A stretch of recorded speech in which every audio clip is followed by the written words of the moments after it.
I want to turn now to Congressman Bob Goodlatte. He is a Republican. He is the chairman of the House Judiciary Committee from Virginia. He attended yesterday's FBI briefing on the Boston bombing. Congressman, thank you so much for joining us this morning. Let me first ask you about two pieces of information that we just heard. First, about this Armenian figure known as Misha, that the uncle to the Tsarnaev brothers saying influenced Tamerlan somehow over the years. Is that some information that was included in your intelligence briefings? Have you heard anything about this mysterious figure? This is new information, and it's important that we have the appropriate authorities check that out. Obviously, if there are people fomenting this type of activity in the United States, we want to know who they are and hold them accountable where it's possible to do so.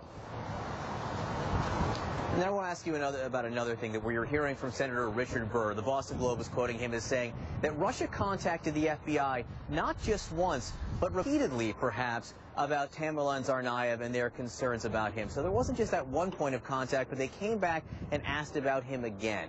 Are you hearing that?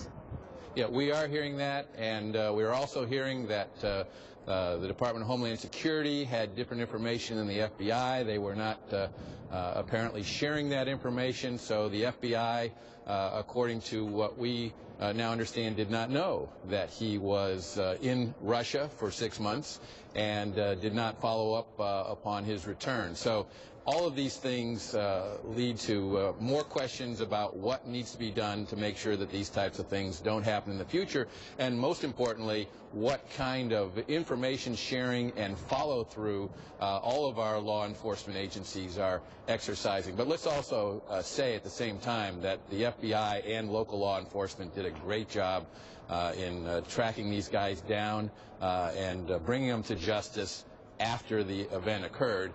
That's very important, but it's even more important, in my opinion, to, whenever possible, prevent these things. They've had some successes in the past with the Christmas bomber, for example, in intercepting them and preventing them from occurring in advance.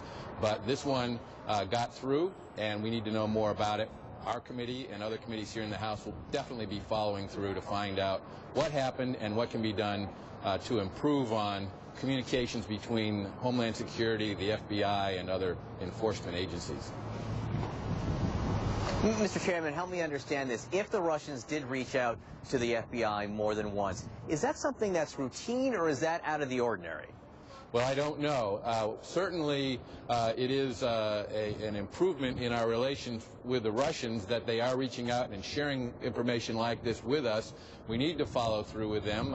We hear that the FBI asked for more information, did not get more information with specifics about what they were concerned about this individual. So that obviously needs to be ascertained as well. It's important what's going on in Russia today in terms of finding out what we can, but it's also important that we continue to encourage other countries to share this type of information with us and then follow through on it completely and make sure it's shared amongst everyone who has some information about the individual. That apparently was not done in this case, so that's a serious concern for us here in the Congress.